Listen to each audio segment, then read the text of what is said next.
Hey, good morning. Scott Luton and Mary Kate Soliva with you here on Veteran Voices. Welcome to today's show. Mary Kate, how are you doing? I'm great, Scott. It's so great to see you again. You as well.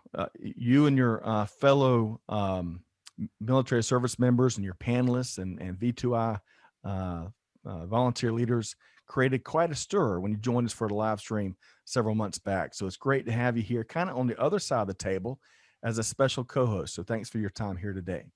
Absolutely. I'm super excited. Thank you. Well, even more important than you being a co-host, I appreciate how you facilitated this podcast discussion where we've got a couple of academic leaders that are part of a highly innovative, trailblazing initiative that they really created. So stand by for what's going to be an intriguing and informative conversation. Mary Kate, thanks for making that happen. Absolutely. I'm super excited to hear from both of our guests today. We are too. So, hey, quick programming note before we get started. This program is part of our Supply Chain Now family of programming. You can find Veteran Voices wherever you get your podcast from. Be sure to subscribe so you don't miss a single thing. And of course, we conduct it in partnership with our great friends over at Vets2Industry. You might have I said V2I earlier. We all love our acronyms, but Vets2Industry is a nonprofit doing big things for the veteran community, and you can learn more at vets2industry.org. Okay, Mary Kate, we're ready to introduce our two special guests. Yes. Take it away, Scott. Okay, let's do it. All right. So we have with us today, I want to bring in our two featured guests, Dr. Karen Hannel, chair of the Department of Interdisciplinary Studies at St. Leo University. Karen, how you doing? I'm doing great. It's great to be here. You as well. We've been doing our homework. Really looking forward to you sharing some aspects of your journey. And of course, it's big news here. And with Dr. Hannel, we have her colleague, Dr. Luke McLeese, Director of Military Affairs and Services and co-creator of the Veteran Studies major at St. Leo University. Hey, Luke, how you doing? And Scott, thanks for having us so much. I appreciate it. Absolutely. Well, we're excited. As Mary Kate said, we're super excited. That means even big. That is a world record-breaking level of excitement here at Veteran Voices, and really appreciate the initiative we're going to be talking about here momentarily. But hey, before we get there, let's get to know our panel a little better, including Mary Kate and Karen and Luke. And Karen, I want to start with you. So tell us just a little bit about yourself, including, of course, where you're from. Well, I'm actually not from very many places. I mean, not one place. My dad was a minister, so I moved around all over, mostly the South, but I've been living here in Dade City, which is just north of the campus, the main campus here in St. Leo, for the last 5 years or so. So I'm been an instructor for 27 years. Wow. Yeah, I know. But it's been great. And the last 15 have been here at St. Leo. So as you said, I'm the chair of Department of Interdisciplinary Studies. Let me see, a few other things. My area of expertise is the sort of nexus of conflict and creativity. The nexus of conflict and creativity. Yeah. So I'm always interested in looking at literature and art and that sort of thing that's produced during times of war. Wow, man, we could have a whole podcast series on I think so. some of your specialties there, couldn't we, Mary Kate? One quick follow-up question. So 27 years in the academic industry and mentoring, powering, encouraging, uplifting, of course, informing and educating. What's been your favorite part? One, if you had to pick one, what's been your favorite part about your time instructing and teaching and being a professor? When I get to work with other folks, whether it's students, helping them figure out what they want to do with their life, if they're traditional students, or if they come to us as non-traditional students, maybe they've served in the military and then they're coming back to school, helping them figure out what they want to do with all these skills that they've accumulated, working with my fellow faculty members to create innovative programs and interesting classes. I just like working with creative people that are excited to do what they're doing. Love it. Probably a different something different every single day, working with a wide variety of folks that seems like to me you're learning from them maybe as often as they're learning from you. Perhaps. I think that's such a great way, Scott. Great answer, especially for someone starting up the veteran studies major, because one of the biggest things they say veterans miss is the camaraderie. So that aspect of really reaching back and helping those coming behind us, but that sense of like we are that second family. So really people, it's all about helping people. Well said, Mary Kate. And I bet you've got, before we switch over to Luke, I can only imagine being the daughter of a minister, some stories that you've got there. I was thinking the same thing, Scott. We'll save that for the second podcast, but thanks so much for your time here today, Dr. Hannel. Okay, so your colleague, Dr. McLeese, Luke McLeese. Luke, tell us about yourself. Yes, sir. So like Karen, I moved around a lot at a young age. I was born in the Midwest, but kind of moved northeast and then further down south. I enlisted in the United States Marine Corps, the finest fighting force on the face of the earth, I believe. And no, it's not, I believe, it's fact. Although we got Air Force and Army on the call too here. Watch out, watch out. After that, got my education, went into secondary education where I taught world languages, and then into higher education where I taught how to teach world languages and a veteran studies program that had just been created at Eastern Kentucky University. And now my current role is the Director of Military Affairs and Services here at St. Leo University. Love it. And I'll tell you, not only all of that role at St. Leo, but creating and innovating the educational space in the veterans industry, so to speak. So more on that in just a second. But Luke, I got to ask you, of all the places, sounds like you've got something in common with Karen. Y'all lived in a bunch of different places. What was one of your favorite places that you lived during your upbringing? Without a doubt, it was Richmond, Virginia. My mother was a history teacher, and just the proximity to, and growing up, I was kind of obsessed when she would read to me stories about the Revolutionary War.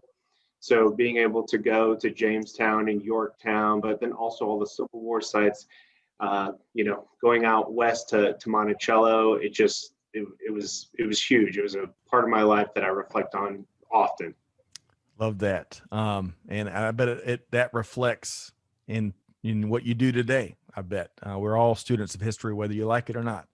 And I agree with you. I think, studying those older conflicts and wars and the various leadership lessons learned, including mistakes. I mean, it's really fascinating. So, but Luke, thanks so much for your time here today. Looking forward to diving deeper into your journey. And one final, Mary Kate, some folks may not have caught your earlier appearance here on Veteran Voices on the live stream and the replay. In a nutshell, tell us about yourself. Yes. So thanks, Scott. I'm Mary Kate Soliva, and I'm actually active duty U.S. Army. I'm transitioning off of active duty right now. So I'm having that lived experience of what it means to transition.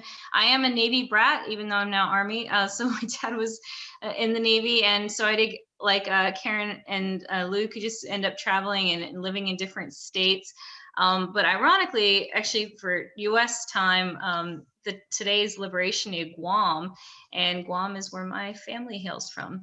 So, yeah, but I'm actually going to stay East Coast, and I'm really fortunate that I'm starting school, a Doctor of Criminal Justice program at St. Leo University coming up. So my tie-in with Karen and Luke. So I'm really grateful to be on this panel with them today, or I should say co-hosting with you. Yes, that's right. Co-host.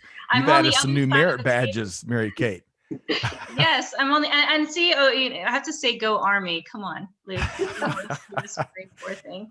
Well, I tell you, we were had such a great time with you last time, and very thankful you could join us as a co-host and help create and facilitate this conversation today. So with that said, Mary Kate, where are we going next as part of our conversation today? Well, I definitely want to ask Luke if he could give us a brief overview of his military experience in the U.S. Marine Corps. Makes me almost want to say yet, but I know your yet's probably a lot stronger than mine. We won't do that to the microphone. Yeah. So, I started out, I was an East Coast Marine. So I was recruited actually out of Western Kentucky. So I ended up going to Paris Island. And, as you might imagine, that was a lovely experience that you just want to do over and over again. Yes. But my time, so like you, Mary Kate, I'm actually the son of a sailor, right? So my father was a much, much, much older gentleman. He fought in the tail end of World War II. And so it was so much so whenever we would be traveling around those places in Virginia that I mentioned, people would see us at the gas station. They'd say, "Oh, you're on a road trip with your grandkids. That's excellent." My dad's like, "No, those are my children." So much to his dismay and much to my mother's dismay, but this is partly their fault because they purchased me the GI Joes that fed this. After high school, I was like, I'm going to join the Marine Corps. That went over like a lead balloon in the household. Really? I'm sure. And yeah. And my mother cried for about 2 weeks straight. And my father was like, "No, you're not going to," in his words, "you're not going to be a seagoing bellhop." That's what he said to me. So, long story short, so back to Paris Island. After Paris Island, I was really stuck on one job, and that was an infantry job, because that's what I was like, if you're going to be in the Marines and it's going to stink and it's going to be a hard life, you might as well just do it all the way. So I went to the School of Infantry after Paris Island, and I became my MOS was a 0341, so I became a mortarman. I was on the mortar line. It was attractive to me because you did all the grunt, dirty work, but there was some mathematics involved and some quick thinking involved. So I like that aspect. I was on the gun line for about a year and a half when I was approached to kind of do our tryouts to be a forward observer. So I went to try out to be a forward observer. And so after this, I made the tryout. I was a forward observer for the rest of my time in the Marine Corps. So in the Marine Corps, it's a pretty dangerous role in the Marines. It's a crazy dangerous role. Because one thing is, we're so small and the budget is so poor that, for example, like it was supposed to be myself and a radio man. The whole time I was a forward observer, I never had a radio man. So, I was on the front lines, calling my own fire, making the adjustments. And it's really interesting because I know the Air Force, the Army, they've got, specific jobs. Well, even though my MOS was for mortars, I would call for 81s, I would call for 60 millimeter mortars, but I also called close air support. I also called for artillery fire, and I also called for naval gunfire. You didn't tell your mom how dangerous this is, did you? No. Once though, she asked me if I liked what I did, and normally my answer was like, "No, this is a hard life. What did I do? Why'd you let me do this?" Right? But I had to tell her when it came to the job specifically, the aspect that I enjoyed coordinated fire missions where mortars, close air support, artillery was involved, because I really felt then more like a conductor. Right.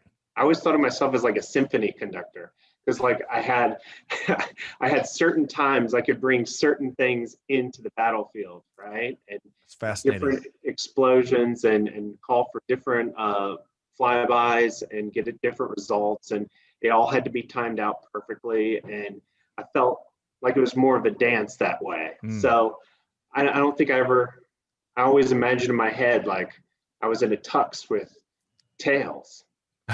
Well, that's got to make, and first off, I really appreciate your service and the nature of it, for sure. I was a lowly data analyst in Air Force, but it's got to, Luke, I tell you, it's got to make, after doing that and making those calls, on the radio, it's got to make every other phone call ever since for the rest of your life pretty boring to some degree, Luke. Absolutely. Absolutely. You can't really Hey see the now. impact right there, but regardless, as we talked about pre-show, it's tough to do what you give justice in a short amount of time. We'll have to have you back and dive deeper into your time serving in the Marines, but really appreciate you sharing that today and how you're acting on your experiences, which we're going to touch on in just a minute. Now, before I go back to Karen, we talk more about her academic journey. I understand, Luke, that you and Mary Kate, that you are really good at mentoring and you take it very seriously. So, Mary Kate, why don't you, maybe I'll start with you. What, as being a beneficiary of Luke's mentorship, why is that important? Oh, it's so important. And I definitely I don't know where I would be right now in my transition from active duty without the mentorship that I've gained. I really had a lot of doubts whether I'd even get into a doctoral program. And I'm so glad that you mentioned Vets2Industry, because when I first started my transition last fall, it was in the midst of the pandemic. I felt really isolated. My guys were getting ready to deploy. So I felt left out on my own to figure it out, this next step of redefining my purpose, surviving without the Army, that sort of thing. And so reaching out and then finding out that St. Leo had this incredible program that was designed for working professionals. It hit every one of the boxes that I was looking for in a doctoral program. And the fact that I applied and got in, I actually got to speak with Dr. McLeese, with Luke, before I even found out I got accepted, which was incredible how easily accessible to have that kind of relationship and to build that with a professor before you even start at the school, especially for Luke, like who you represent as for representing the Office for Military Affairs, and me being someone that's in service right now, to easily reach you through LinkedIn, send you a message, you immediately responded, we set up a call, and you just made me feel completely at ease that I was making the right decision with going with St. Leo University. And I guess I sort of sounded like an infomercial that go to St. Leo, but it's like, but it was really something that was great for me, because at the beginning of my transition, I actually had a retired naval officer tell me it was a big waste of time to pursue my doctorate. What? And I've had other people tell me that I was going to make myself overqualified, that it was a waste of time. And I'm also enlisted. So they're like, what does an enlisted person need a doctorate for? What are you going to use that for? And so I had so many these different voices telling me that it was the wrong thing to do, when everything in me was telling me it was the right path for me. So having met Luke, and for him to really help reignite that fire and say, yes, you can do this, it really has helped put me on this path. And I'm so excited that I went for it, and I'm now enrolled, and I'm excited to get started.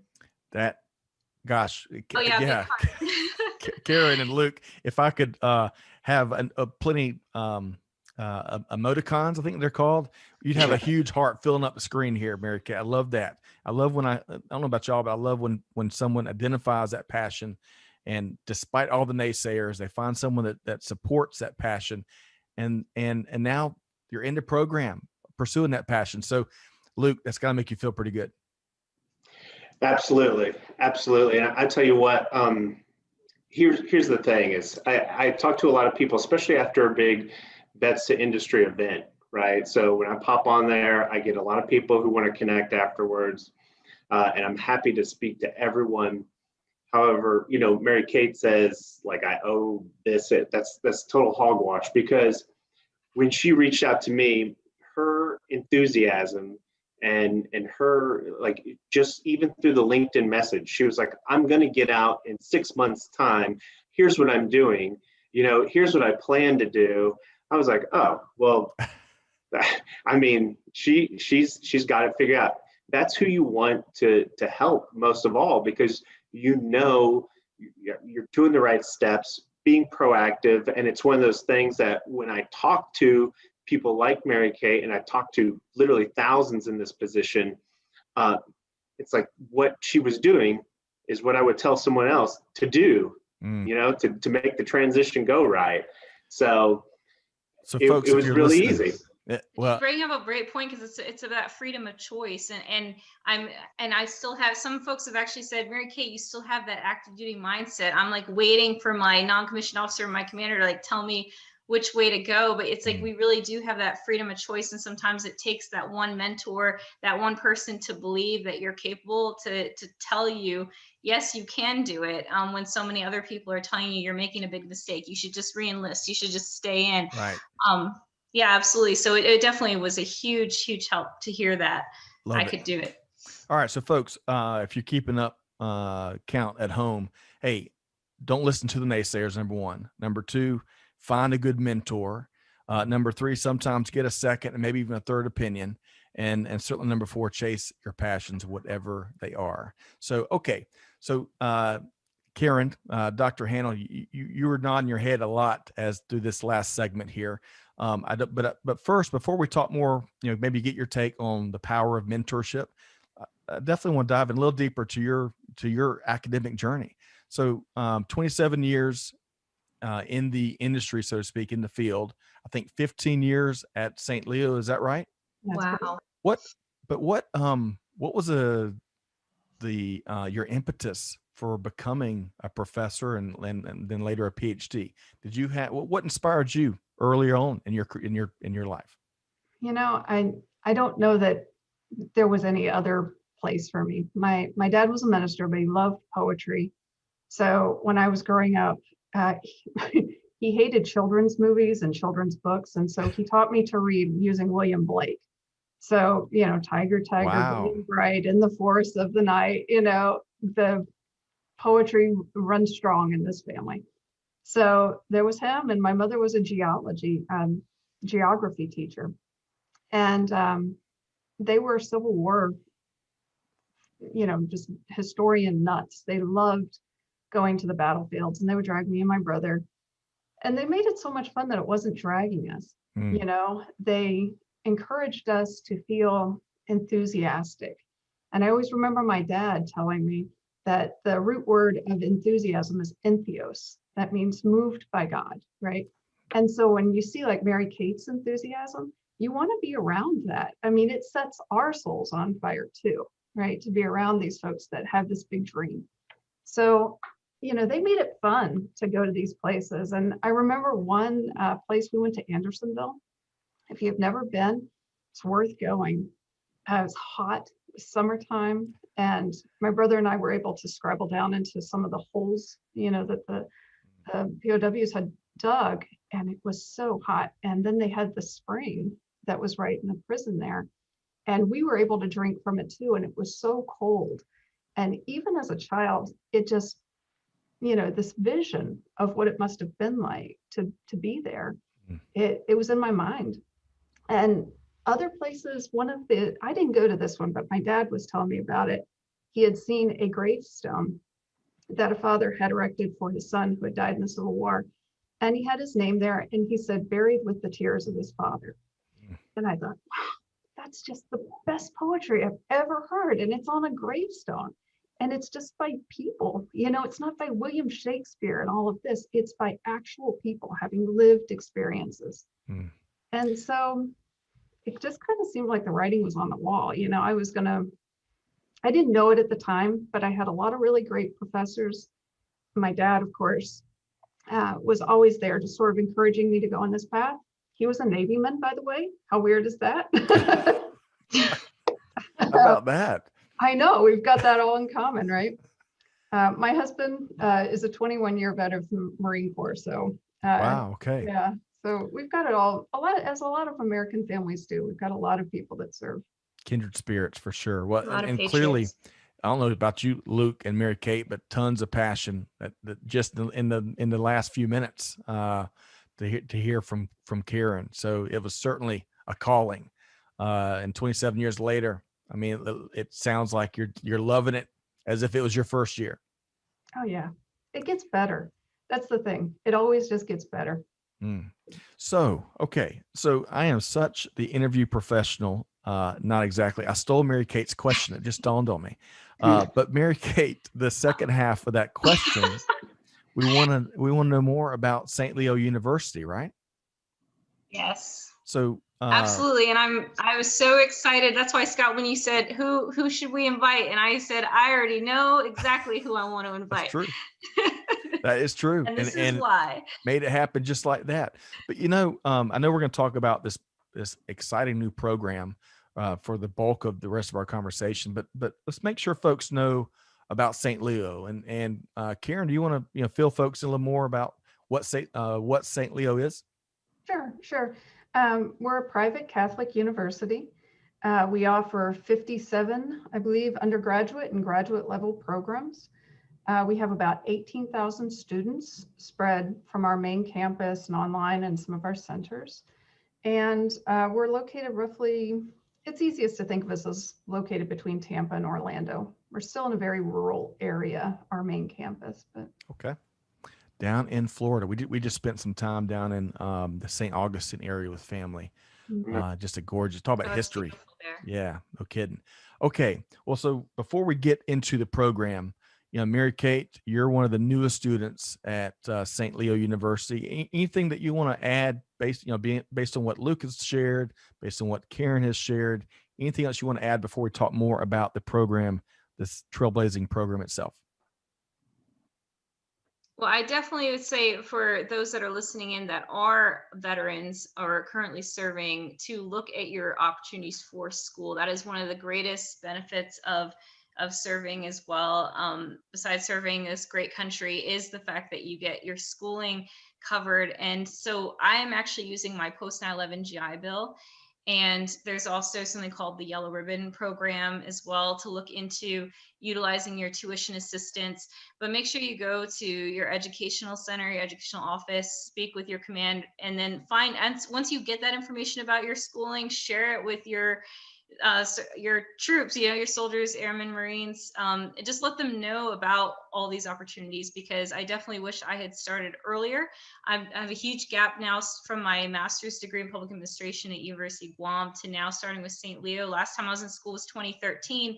And a big part of that is because I didn't even know that I was able to pursue a doctorate coming from the enlisted side. It was something I saw officers pursuing, and I didn't know that I could use my post 9/11 for the GI Bill. Like, it looks like I don't know. So it was honestly like seeing Derek Moore. I'm giving him a shout out because I saw him on LinkedIn, and that he's a senior leader in the Marine Corps, and he's in the doctoral program at St. Leo. And I hit him up on LinkedIn and I said, "Hi, Derek, I'm Mary Kate. You don't know me, but could you tell me how you're in a doctoral program and you're in enlisted and you're active duty?" And so he told me all these things, and I was like, I had no idea. And so I really felt, you don't know what you don't know. Right. So definitely find that out and share that information. I love that. And I know we're banging a drum on mentorship and resources and your network and all that stuff, but those are some proven ways of really filling in that blind spot you have, whether it's education or otherwise. So I love that, Mary Kate. So for the second time, I want to move forward into this big news. So yes, St. Leo University became the first school in the nation to offer a bachelor's degree in veteran studies. So Luke, I want to start with you here as we kind of dissect this news a bit. How did y'all identify the need? Tell us about that. So here's one thing: when you get the headline, it's we started this major, and Karen really, she was a genius to identify that St. Leo could hop in on this game, right? Because this is a field. This is an established field. It's a young field. It started in 2011 at Eastern Kentucky University, where my former institution. There is a journal that is, solely for veteran studies. There's a conference series. However, the handful of programs that exist have never gone past a minor or a certificate. So it's like we've been a decade, and it's exciting to see these programs pop up, but they've kind of stayed there stagnant. Right. And so the need really has arisen from people doing this work already. People were researching these intersections of the veteran identity and other aspects: health, education, sociology, anthropology. These things were going on, but it really was, at that time, that kind of coming home from the first push of Iraq time where people were like, okay, this can be a standalone field. We need to know more about this population, right? It can't be the stereotype anymore of like the old white guy with his Korean War hat on complaining about everything on the front porch, right? Like we have to have the real picture of what a veteran is and their experience match the reality. Right. And so it really had evolved out of a true social necessity and the fact that people were already doing this work just under other disciplines. And it really took a group of people saying, let's bring it all together. Love it. Really. So formalizing everything that's going on, formalizing it, kind of creating an academic community around it, an opportunity, a credential, and then some. So I love how you describe that. Let's talk about the planning process, Karen. So once that need was identified and the team rallied around that, how did the planning process play out? It started really in 2017, and I started talking to my bosses about getting a Department of Interdisciplinary Studies together because there wasn't going to be a department that could handle some of the programs that we were envisioning. And they took a chance on it. I was really proud of them. It's the first new department that we'd had in College of Arts and Sciences in more than 20 years. You ask for a new department and then they make you chair of it. So we're glad you took it. Ask and you shall receive. But the first degree that we launched was medical humanities. And that one was a little easier because the field was a little older and people were familiar with it. We got veteran studies, started really working on that. And I guess I started working on that in 2018 beginning, but it was really the last 2 years. And part of the reason that it took a little bit more was that Luke and I and the 8 other faculty members that were putting this together had to not only, create the proposal and the curriculum and everything, we had to, in many ways, educate our colleagues around us as to what veteran studies is, and that took some time. And I'm really grateful to St. Leo and to our colleagues who had an open mind, to be able to discuss works that maybe they had, taught for years, decades even. And I'm saying, can we put a new lens on this? And they said, yeah, let's try it. So I love that. And Luke, you're right. I think veteran, and there's a handful of words like it where maybe there's some long held assumptions about what that is and what that means. And as you and Mary Kate and really Karen all have spoken to at various points so far, is that definition continues to evolve, and it really represents wide scale diversity, and it's a beautiful thing. So I want to, Karen, we're going to keep going with you as we talk about some of the core components. But before we do that, Mary Kate, when you think civilians hear the word veteran, I mean, do you think that we still have work to do to make sure that an accurate version of that definition comes to mind? Absolutely. I think there's still, I even have some of my colleagues that don't even want to file for a disability claim because of the stigma that's surrounded where you say you're a veteran, you must automatically have PTSD, post-traumatic stress, and that you might come in and shoot everybody at work. And that's not to say that everybody thinks that way, but there's still some connotation, negative connotations associated with, oh, you're a veteran, specifically and they assume you're a combat veteran. You must have been in Afghanistan, and what have you seen? What have you been exposed to? And so that I do think, and even in the media, pop culture, I think those are important factors to take into of how they portray veterans. Right. Absolutely. Good points. Great points. We got a whole lot more heavy lifting to do, which is one of the reasons why I'm so excited about this program, first of its kind in the nation. So, Karen, can you shed a little more light on, what are some of the core components that make up this new first in the nation major? Absolutely. Well, the first thing is, this is open for veterans and non-veterans alike. So you don't have to have served to get this degree. folks that come to this degree, you know, maybe they're in ROTC, maybe they've served, maybe they were like me. I mean, I'm not a veteran. I was just always interested in the connection between, you know, conflict and society. Yep. Might be those folks, you know, that are interested in going into a career that serves veterans. Whatever the case may be, this degree is going to allow them to sort of analyze human experience through the lens of military life and post-service experiences. And what they'll do with that is they'll take 5 core courses, things like Introduction to Veteran Studies, which Dr. McLeese is going to be teaching for us in the fall. Legendary Warriors of the Ancient Medieval Worlds, selected topics so that we can be really topical if something comes up, Native American Warriors and Veterans, and then a senior seminar.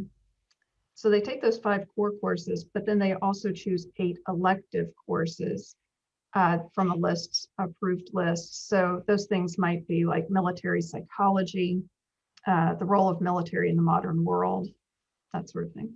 Man, I might have to become the latest St. Leo student. That sounds like some really. Let's do it, Scott. We'll all be lions. I'll let y'all smart people do the PhD program, but I love that well-roundedness is what I'm hearing that make up the major.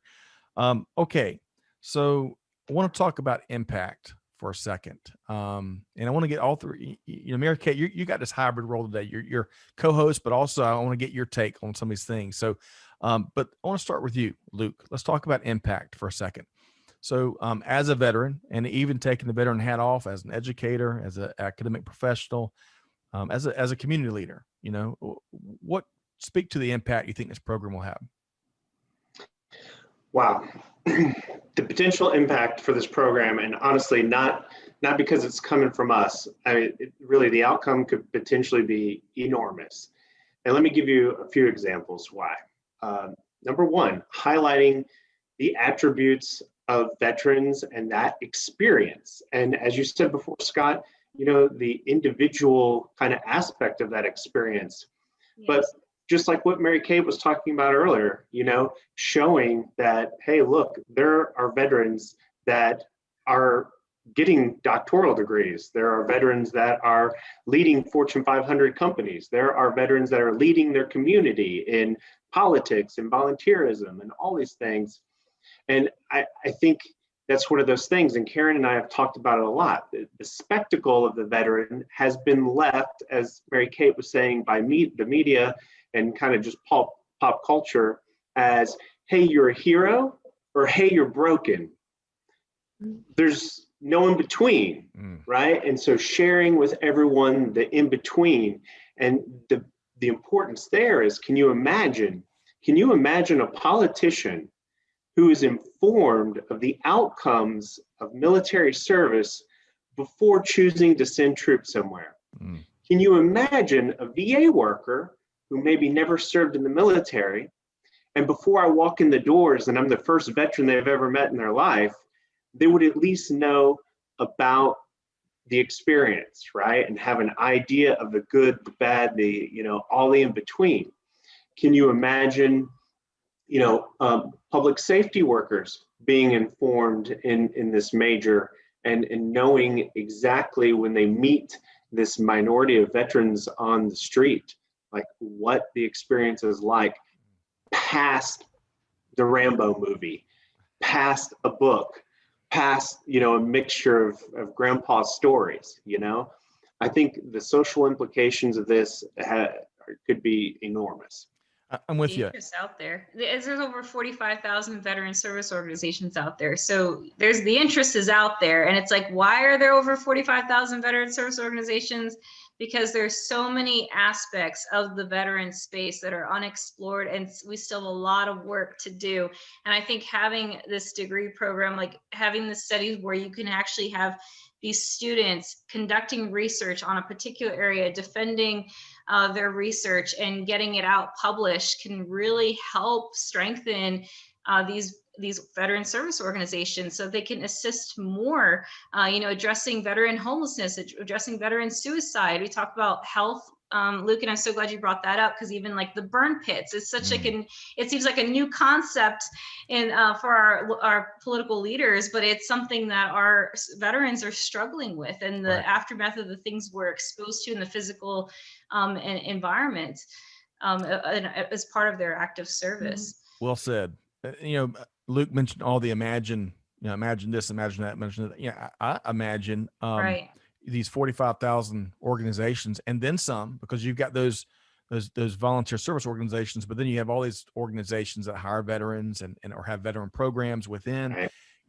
A program like this could be a differentiator in terms of effectiveness, as you're speaking to, Mary Kate, just awareness, more informed leadership as part of these organizations and these departments and initiatives. So the impact, Luke, is going to be huge. But Karen, I want to get your take on the overall impact of this program. I think anytime you can crack open a stereotype, you're on the right track. And so you're going to, hopefully with this program here, and hopefully they will sweep, we'll end up with lots of universities with these. We'll get rid of that just really flattened identity where it lists the veteran as a powder keg or somehow broken. Right. And instead, you get rid of that. You start saying that there's all these different people in here and they have all these skills and all these experiences. And instead of saying, oh, you poor thing, you start to say, how can your skills make my organization stronger? Because man, they do have the skills, they have the experiences. And I think too often that's just overlooked in favor of this kind of, oh, you're fragile, right? And then in terms of, just interest, since 2017, 363 dissertations have been written on veteran issues. So, great point. Yes. Yeah, it's out there, and this needed to happen. We needed a BA, and we really need an MA and a PhD out there. Love it. Hey. And we even have caregivers and military spouses that want to learn more. Like we have those who have never served a day in their life that want to learn more. They want to understand. Maybe their parent was in service or their grandparent, and they just want to know more. And they grow passionate about helping and want to find a way to do that. But I really do believe that the research coming out of this program can really help benefit. You see a lot of these organizations quoting studies, and we need that published work in order to help our leaders in this country make those important decisions for us. Love it. Okay, so I'm going to ask one more question, and then we're going to kind of start to wrap as Mary Kate's going to talk about transition and get y'all's take there. But I'm not sure how this works. I am not. They barely let me into college, so they certainly aren't going to let me teach. So if a company, fortunately, as we've seen, corporate America make some strides in the last decade or so, we're seeing real action behind hiring initiatives and other real support where companies are making investments. If a company listening would want to create a scholarship fund or whatever that's called to help students that may not can afford tuition and stuff, could they create those things and tie it to the veteran studies major? Absolutely. Okay, let's reach out to one of y'all. Yeah, they can contact me. Yeah. Okay, wonderful. All right. Okay, so Mary Kate, as much as I hate to leave that big news, and we'll keep our finger on the pulse, and as it continues to grow and evolve and develop, we'll get an update. But veterans and transition is a big topic here, right? Yes, let's talk about the veteran transition, because that is what I'm going through right now. I'm having a lived experience transitioning. I'm not retiring. I'm getting out and at the halfway point. And so I really would love to hear your thoughts. Any important advice that you may have, Luke, for our listeners tuning in today that you care to offer about the military transition? Yeah, absolutely. So I think this is vitally important, is not to give the negative energy that so many people give to the word transition, especially coming out of the military, because no matter if you do 4, 8, 12, 16, 20 years, Plus, there is a time in your career where you're going to undergo that transition, right? I mean, it's just going to happen. What we've done as a society is we've kind of over fetishized this idea of transition, that just because someone is leaving the military, like it has to be negative. It doesn't have to be negative at all, right? We can grow on our experiences. We can add to our new experiences. We can take those tools, whether they're hard skills or soft skills from the military, and make them work in the civilian space. The thing is, you just have to be conscious about it. And everything that goes wrong, you can't say, oh, this is because I'm transitioning and, you know, no civilian understands me. You know, oh, that was me this morning. I mean, and it definitely happens. But you know, what happens when you get in that situation, you need to be like, okay, well, I'm in a new space. Someone doesn't understand me. What do I need to tell them so they understand me, right? What are your needs? And then you can move past it. But it's definitely, don't give that word the negative connotation, right? Don't overdo it. Or it will be a bad experience. You know, if you believe, if you allow your mind to wrap your head around that, it will be. And just like if you don't plan, if you don't plan and be proactive about it, chances are it could be much more challenging. So and take care of yourself, right? And include your families, because your family's going through the transition too. And right. I definitely wish I had realized that like day one. Really, your family's transitioning as well, your spouse, your kids. So include Excellent. them in this process, on this journey, and don't be too hard on yourself, because I've had some of those days. But look at what's happening now. I met Scott through my transition. Karen, Luke, I met them in the midst of my transition. It's incredible. Hey, it's right there. It's the art of the possible, right? Yes. So Mary, I love that what you just shared there, Mary Kate. Karen, I want to get your take too. How would you advise veterans that are entering their very positive, successful transition phases? What would be some advice for you? I'd give them the same advice that I give any of my students, which is reach out to your professors. We have office hours. We're in our offices, even if it's by Zoom and not in person. Go talk to them. And if you don't click with one of them, that's fine. Keep shopping. Talk to more of them. Sit in their offices, because you don't know what you don't know, right? You don't have to just come and say, I don't understand chapter 17. Just come and shoot the breeze with us, and we'll help you in your journey. And that's so important. I had a student one time who was pulling a B. She finished my class with a D. A year later, I ran across her and I said, what happened in there, by the way? And she said, oh, that was the semester my dad died. And I was like, why didn't you tell me?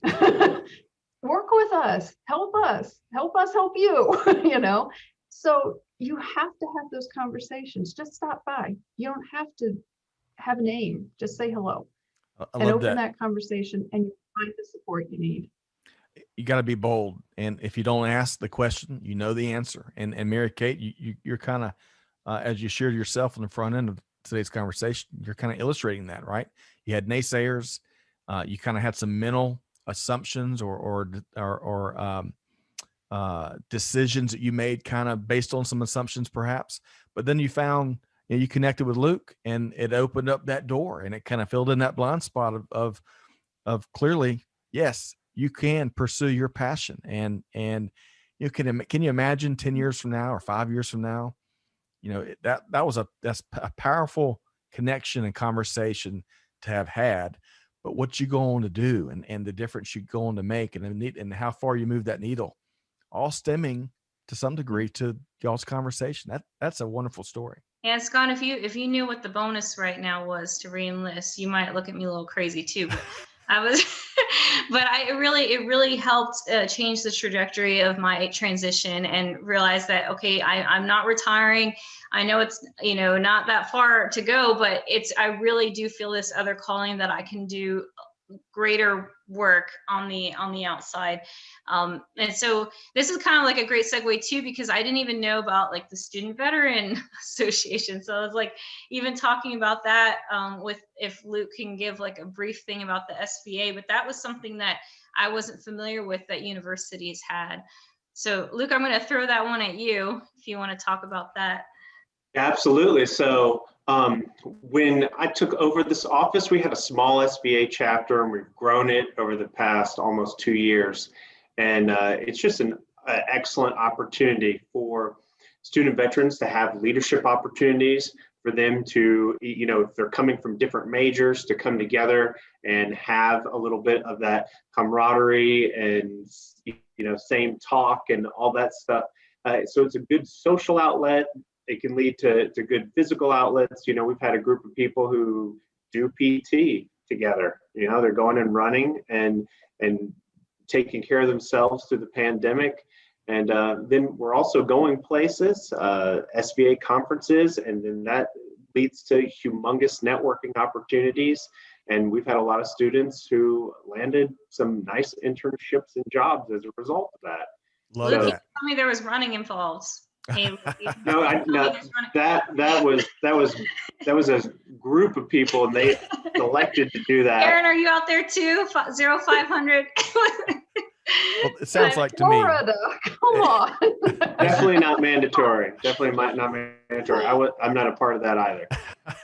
So listeners, if you're a veteran in transition, planning transition, or if you're just, you're already out and you're looking at educational opportunities, you name it. It sounds like these veteran, what y'all call it? VSA, veteran? SVA, Student Veterans of America. SVA. So it sounds like another great resource to add to your laundry list of things to check out and fill in that blind spot. Okay, so Eureka Moments, one of our favorite questions around here. As we talked about pre-show, I don't know about y'all, but some of these days it feels like I'm having a Eureka moment by the hour. Other days a little bit easier, but we're all fighting through this crazy time, that we've never experienced. If you're parents, gosh, if you're like us, you have to become remote teachers and technologists, and you got to be the IT team at home, which is crazy sometimes. But you're all, we're all fighting through to get into this post-pandemic. But along the way, we're learning a ton of things, and one of the silver linings here is we're working towards a more resilient supply chain. Certainly, we're big supply chain nerds here. A more resilient society, hopefully, a more resilient government, amongst other things. And that's some of the silver linings as part of this journey. But Eureka Moments, I want to start with you, Karen. So any Eureka Moments that really came to mind that really maybe were more powerful than others for you lately? Several years ago, I was walking through an airport and I saw a university. I don't remember the name. It's an advertisement, and it said they were veteran friendly. My husband and I were walking at the same time. We just kind of like went, veteran friendly. Like, what does that mean? Are there universities that tag themselves as not veteran friendly? and it stuck in our minds. And when it occurred to me, like, it was a light bulb going off. It was a Eureka moment. This degree, this changes the conversation from veteran friendly to veteran embracing. It really turns it from being a one-way street where you're sort of saving the veteran to a collaborative agreement where we learn together. And I thought, that's it. That's how you break through veteran friendly to veteran embracing. So it means something. There's value as a definition. I love that. I've never stopped thinking about that. Do folks, as you said, advertise as being non-veteran friendly as a differentiator? That's such a great. Get out. That's right. Thank you very much for sharing. I think that's important. So if your business leaders listen to this podcast, yeah, business leaders. If you look for veteran friendly on Google, you get 863,000 results. Wow. It's a tidal wave of meaningless term. There's no value, no definition there. So if you're a business leader listening to this conversation and you're using jargon like that, you might want to call a timeout and get with your team and say, hey, what does this mean? How are we acting on this? Love that, Karen. That is worth the price of admission. That and ethos, what you shared on the front end. Ethos, yeah. So I love that. I saw you taking notes. Yeah, I was about to say, I saw Scott write that down. Well, I dropped 3 pens, so I'm writing in red ink now. But regardless, Luke, Same question for you. Eureka moments. What's been a powerful one for you lately? So maybe not necessarily lately, but I will say this. It took me a long time to get to this. And I think it applies nicely to anyone's transition, not even only out of the military, but at any phase of life. That is, you absolutely can do, anyone can do anything, right? I firmly believe that. I have a growth mindset, and I know I've seen it time and time again. You just have to start where you are. I love that. Luke, you got me ready to run through this wall back behind me here. I'm telling you, there is abundance in the universe. There is abundance in the universe. And Yes. You said it very well there, Luke. Okay, Mary Kate, you're not getting out of this question. I bet you've got thousands of Eureka moments, but what's been, whether a current one or one from a while back, what's been a powerful one for you? The one that I immediately thought of right before we started, you had mentioned to Karen about how to address her because she wears many hats and has the different titles. And that was, I think, something that I was putting myself in a box as someone on active duty. I was like, I'm a non-commissioned officer. I'm a staff sergeant. This is my box. This is my lane. I'm in PSYOP, psychological operations, and this is my lane. But to realize that I could volunteer for a veteran service organization, and I can volunteer to combat human trafficking, which is a passion of mine, and I can be a Rotarian, and I could do other things and still wear multiple hats. And so I think that was a big Eureka moment for me, that I had some colleagues from the outside looking in, like, Mary Kate, you've been doing this, but now you're just going to have more time. You have the freedom of choice. So we actually, I remember hearing one of my colleagues in my unit say one time that it's like, we really don't have our First Amendment right. You know, when you're in active duty, you know, you have to be very careful with what you say, and you really can't, and especially when you're in uniform, of what you can and cannot. There's things you can and cannot say, and so now that you're stepping out of that role, stepping out of uniform, and you do have that ability, as Luke said, to really chase after what you want to chase after, and to, despite the naysayers, because they will always be out there. But if anything, I'm trying to turn that into, let it fire you up and show them how it's done. There you go. I love it. You don't have to get any commander to sign off on anything you want to do once you get out of uniform. That's right. So you can sign me where I could go. I can leave state. There you go. That's right. Yeah, that's right. No AWOL, no leave. Folks, this is, I really appreciate all of y'all's time here today. I know we've run over a little bit here, but really appreciate that. Appreciate what you're doing. Most importantly, you're changing. You're no longer doing business as usual. You're changing the game. And that, you know, whether you're in supply chain or academia or just anywhere, any aspect of business, that is a really important thing that leaders have to embrace. And that's what the innovators do. So I really admire what you are doing. Let's make sure folks know how to connect with you in case they're interested in St. Leo or the program, or even Mary Kate, what you're doing. Let's start with Dr. Karen Hannel. So how can folks connect with you, Karen? You can reach me by email if you like. It's karen.hannel@stleo.edu. If you can't remember my name, I'm also at IDS@St. Leo. And we're on Twitter and LinkedIn and Facebook, all the rest. Wonderful. And then, you know, we're going to make it easy. We're going to include those links in the show notes, one click. And if you can't find anything you're looking for, of course, obligatory disclaimer, reach out to our team here at Supply Chain Now and Veteran Voices. Okay. So Dr. Luke McLeese, how can folks connect with you? Email as well, ernest.mcleese@stleo.edu, also military services @stleo.edu. Personal, LinkedIn, Dr. Ernest Luke McLeese Jr., and then Twitter, McLeese Luke, and I'm available through any of those. You can also do smoke signals if you have to. And clearly map and compass to Tampa. Well, and clearly access, I mean, it's proof in the pudding with what Mary Kate shared earlier. Easily accessible. I love that. And Mary Kate, last but certainly not least, how can folks connect with you? LinkedIn, Mary Kate Soliva. And I will say, for those of you, I know a lot of us have clearances. I was terrified to even put my last name out there, but I have to say, be your genuine self. The more you put out there about yourself, people want to connect with you. And now when people see things regarding anti-human trafficking, they send it my way because I built my brand. So as a service member, don't be afraid to be your authentic, genuine self and step out of that. But Scott, I really wanted to throw it at you because I feel like I missed the mark in asking about your lessons learned of your transition. What do you got for me? What do you got for our listeners? Well, I tell y'all, this one of the central themes of this whole conversation is when I look back, I wish I had embraced that. You know, I think all of us leave the service with a little bit of that chain of command, a little bit of that, you know, do I need to ask permission? You know, you've got that. It's just this part of what is left over, you know, from wearing the uniform.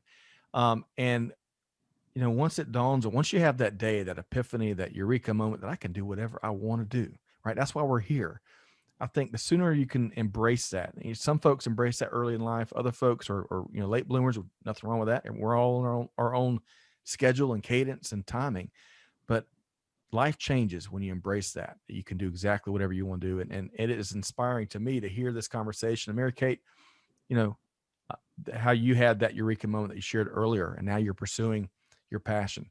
That is a huge lesson learned for me. So hopefully anyone listening to this, if you haven't already had that day of reckoning and empowering, and when that really dawns on you and you take control of your destiny, hopefully you have it soon. And if not, if you can't find it, reach out to this incredible panel here. Reach out to Karen or Luke or Mary Kate. So you're not alone. That's what I'm going to say. You are not alone in this space. You're well not said. Well said. So on that note, huge thanks to our panel here, Dr. Karen Hannel, Chair of Department of Interdisciplinary Studies at St. Leo University, and her colleague, Dr. Luke McLeese, Director of Military Affairs and Services, and also co-creator of the Veteran Studies major. And then, of course, my esteemed co-host, part guest today, but loved your take here today, Mary Kate Soliva. Best of luck as you pursue what's next for you and become Dr. Mary Kate Soliva down the road a little bit, right? That's right. So stay tuned. All right, folks, hopefully you enjoyed this conversation as much as I have. Really enjoyed the transparent, frank, and real conversation we've had. Tons of best practices. On behalf of our entire team here at Veteran Voices, hey, we're wishing you nothing but the best as you continue to work down your journey. Find us across social media. Make sure you find us and subscribe so you don't miss future conversations just like this one. But most importantly, if you hear anything here today, do good, give forward, be the change that's needed. And on that note, we'll see you next time right here at Veteran Voices. Thanks, everybody.